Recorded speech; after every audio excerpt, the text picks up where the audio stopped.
Hello. You know, I was thinking, I do now and again, I was thinking about how sadness can get a grip on people and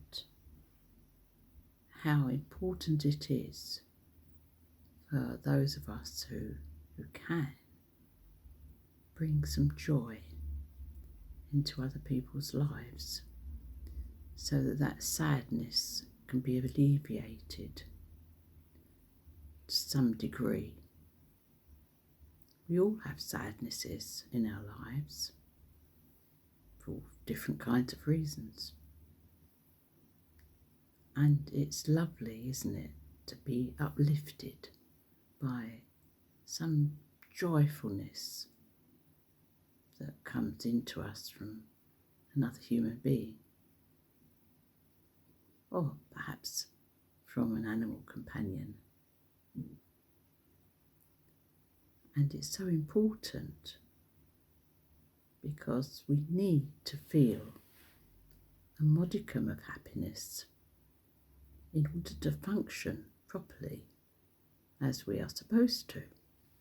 It's very difficult, isn't it, if you're feeling sad, to go about your daily business, whatever that is. And we all know the symptoms of depression, where people feel unable to do anything for themselves, given that they're able to in a physical sense. And this can have really a snowball effect on the spirit of the person.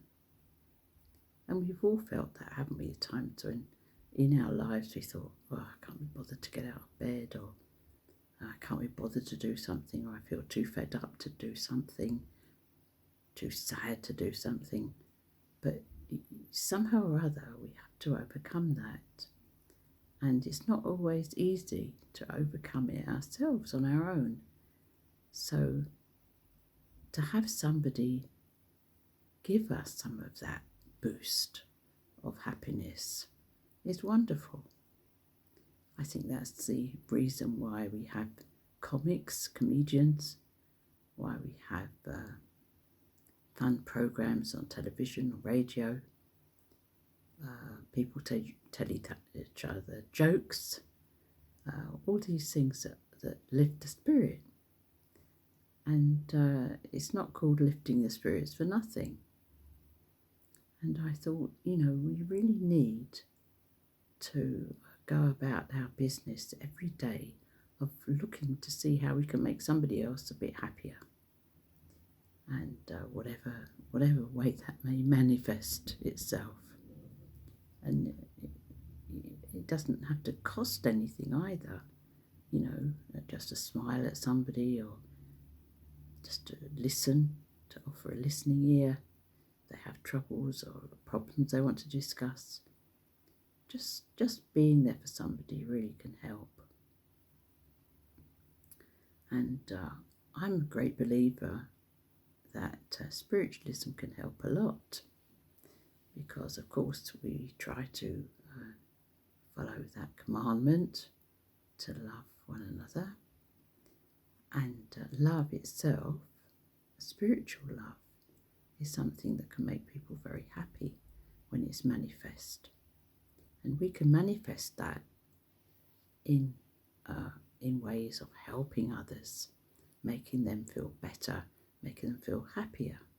And again, we're actually helping them feel better than they did. That's got to be a plus, hasn't it? So by the same token, of course, others may well offer us the same blessing of giving us some happiness, some little happiness to lift our spirits too. And I was reading a selection of very old magazines from 1902, 1903, 1904, spiritualist magazines actually.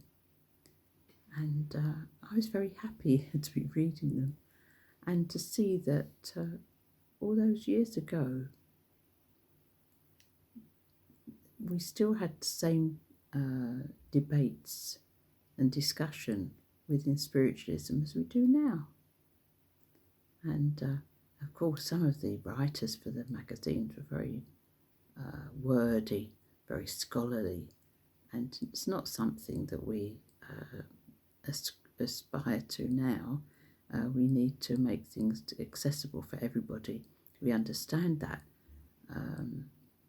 and we try to make our philosophy understandable and accessible to everybody, and not put them off by too wordy sermons and addresses. But I was reading some stuff by some very, very interesting people back then.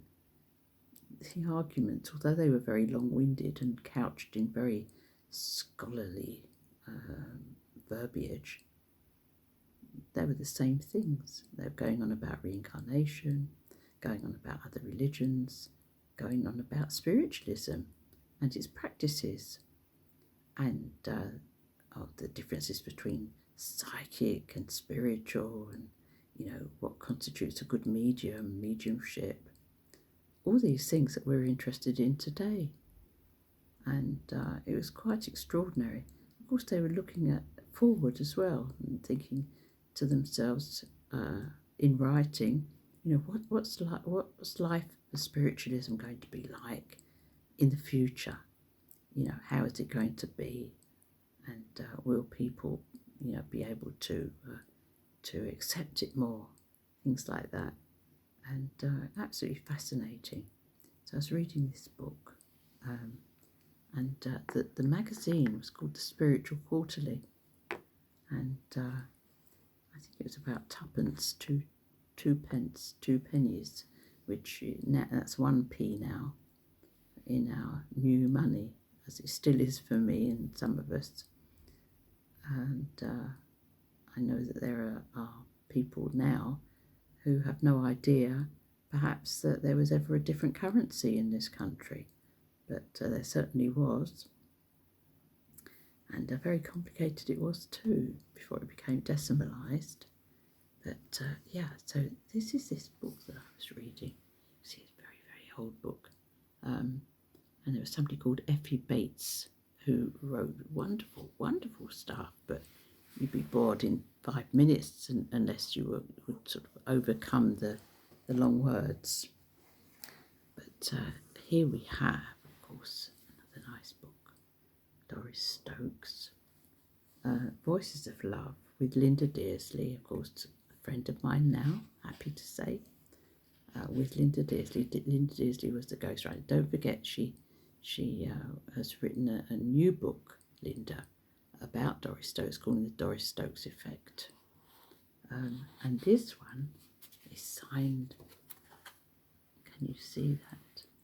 It says Love, Doris Stokes, which is a prized possession of mine, this little paperback. And of course she was a wonderful medium, and very, very accessible, and it's very anecdotal. You can read all about different sittings that she gave and little stories from that. And Linda did a wonderful, wonderful job, as you know, because these books have sold millions. And as she says here, Doris says, practically every postbag these days bring me 1 or 2 beautiful poems, along with the sad stories of tragedy and heartbreak. I save them up to enjoy when I've got a moment or two to spare. I must say the talent of perfectly ordinary people who've never written a poem before in their lives never ceases to amaze me. Isn't that really nice?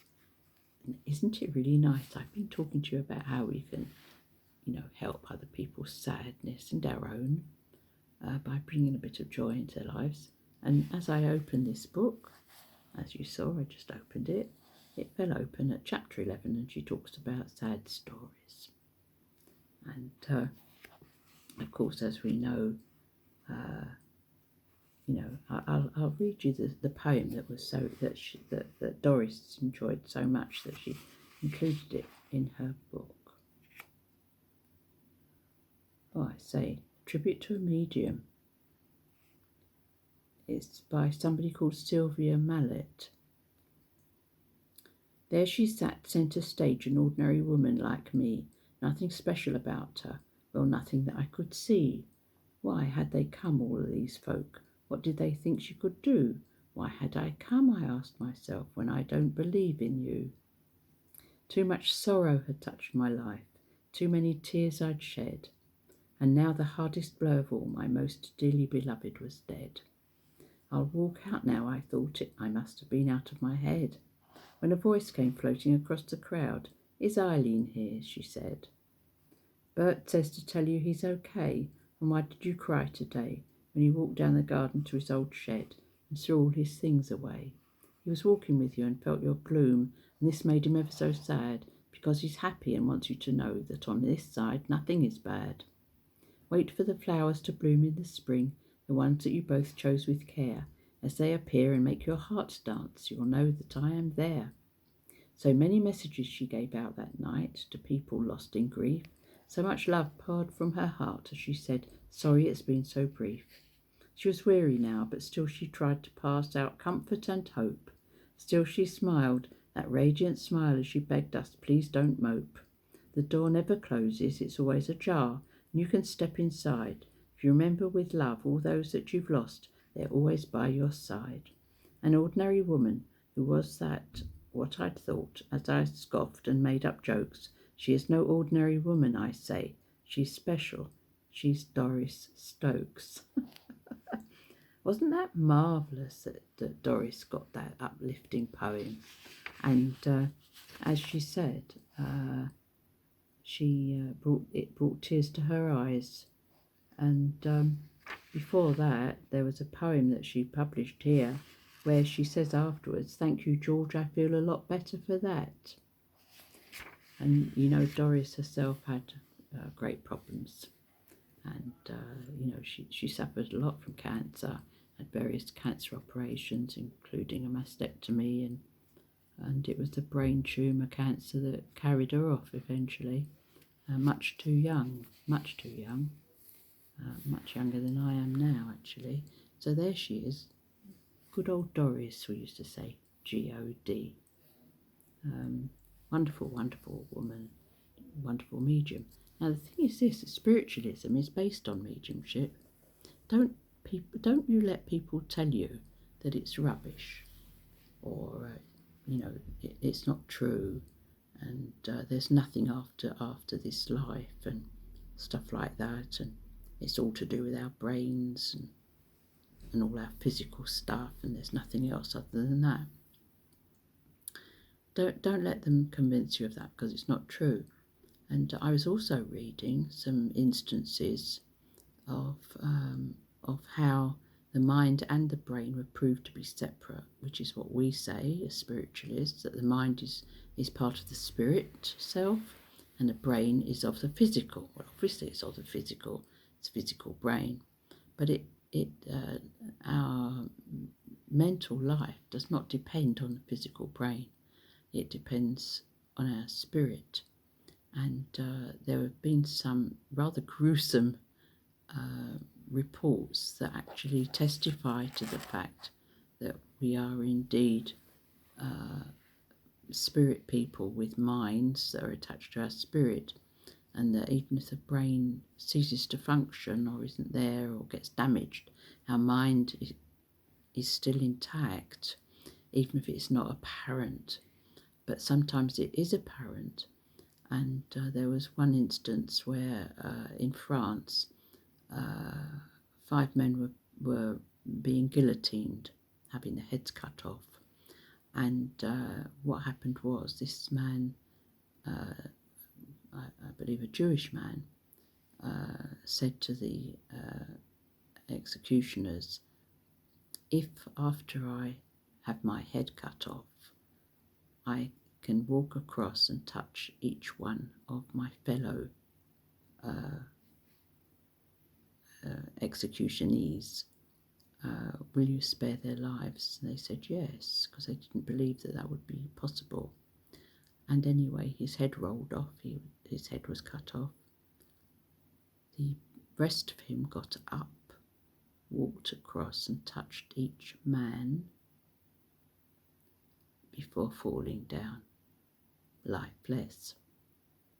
So there his spirit, his mind, was motivating that carcass to walk, obviously as a robotic thing,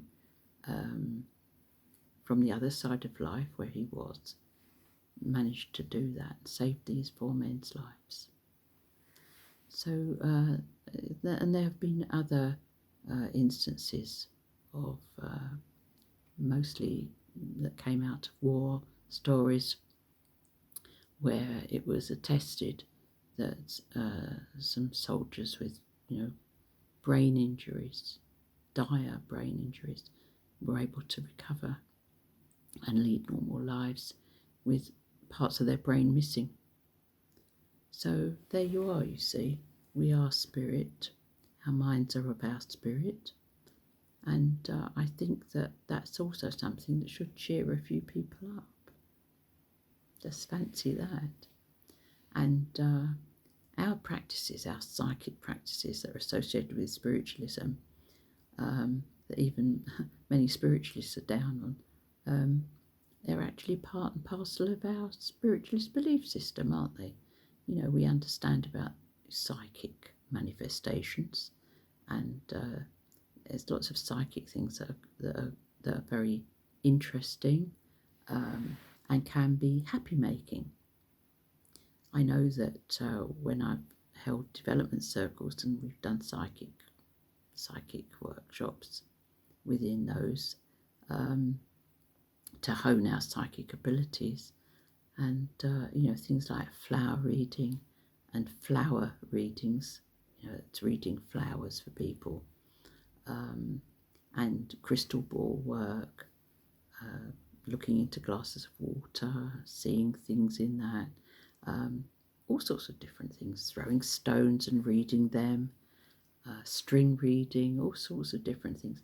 And by the way, if you're interested in any of that, I've made a few videos, and on my YouTube channel, which is Lyn Gibb-de on YouTube, you'll find various little things like that. There's sort of string reading and different stuff. So I think I did a crystal ball reading little workshop too. So do have a look if you're interested, because it's something that can lift the spirit, and it's not dangerous at all.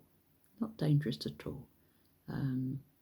It can, in the spirit of fun and reverence, because of course it's God Almighty who gave us these gifts, and we should use them for the glory of God, basically. And if you're doing that, nothing can hurt you or worry you. And don't believe all these silly stories about demons and ghoulies and all that. Absolute rubbish. And as you know, we're sitting here in the light and talking about all sorts of different things. I suppose I should have had some notes or something, but as per, then I think I'll get you something from the Little Blue Hymn Book. And this is our New Christian Spiritualist Society hymn book, compiled by Right Reverend Nick Brown, with an introduction by me. I've written a couple of little articles. What did I write about? I think I wrote about singing and music. Oh, the introduction says hymns, to sing or not to sing. And then I talked about spiritualist meetings and whether we sing hymns or not. And I'm talking about how music itself was first written down. And I think I wrote something at the back too. Oh yes, it was about our society, and also about what our aims are. We accept the fatherhood and motherhood of God, brotherhood and sisterhood of humankind, communication and communion of spirits, the ministry of angels, the continuous existence of the soul, personal responsibility, compensation and retribution hereafter for all the good and evil deeds done on earth, eternal progress open to every human soul with liberty of interpretation, and we accept Jesus Christ as Lord and Saviour and light of the world. And our objects are to uphold the traditional principles and standards of spiritualism, to establish the practice of genuine mediumship in Great Britain, and to educate the general public, that's all of us, about spiritualism and its genuine practices of mediumship and healing, all those psychic things you see. And I'm sure that I wrote something about, I'm going on about the 7 principles of mediumship and all that sort of stuff. And and I've written about Acts. That's in the Bible, of course. Acts chapter 16, verses 25 to 34. Oh, we've written about that. Yeah. I think you'll probably find it quite interesting if you wanted to. And I've said, are you ever too old to be of service? And Exodus chapter 3, verse 1 to 6. And I've said, you're never too old to embark on a new spiritual venture. Moses was over 80 years of age when he was startled to hear a voice calling him by name, literally out of the blue, well, out of a burning bush to be precise. What's more, as he looked, he realised that the bush had flames all around and within, it wasn't actually being consumed by the fire. And then he was told by what he soon came to realise was the voice of the Lord, to take the tribes of Israel out of their slavery in Egypt and lead them to the promised land. Well, you can't blame Moses for balking or even not believing that he could do it. But after God had demonstrated his power by turning his staff into a snake and turning his hand leprous and then healing it, Moses, whose name reflected his beginnings, found it in a basket, Moshe, agreed to undertake this momentous task. Moses then got into what the text called inquiring of the Lord in a tent of meeting in thick darkness, and what we understand as holding a séance and receiving communication in trance. So we should find in all this much encouragement, no matter our start in life or increasing years. So if you check out Exodus chapter 3, verses 1 to 6 and on there. So that's something to cheer you up. Well, I've enjoyed my little chat with you. I hope you've enjoyed it. I've just opened a book for a message for all of us. Make us feel happier, whatever's ailing us, eh? The Lord my God, he shines a light to guide you in the lonely night, to keep you safe on troubled road, gives help when asked to share the load. The one on high, he shines for peace, will cause all pain and fear to cease, to soothe the aching furrowed brow. His kindness heals, and the time is now. The word of God calls angels in, when needs and strife and pain begin, their wings unfurled, they wrap us round, love support and joys abound. The God of all will guide you home, ensures that you are not alone, and from on high, the one and only, sheds his light divine and holy. And that was written by my one-time student, the Right Reverend Nick Brown. Wasn't that nice? So there we are. If you fancy yourself to sort of, pursue a bit more spiritual stuff, have a read. Do have a listen to some of those videos that I was mentioning on my channel.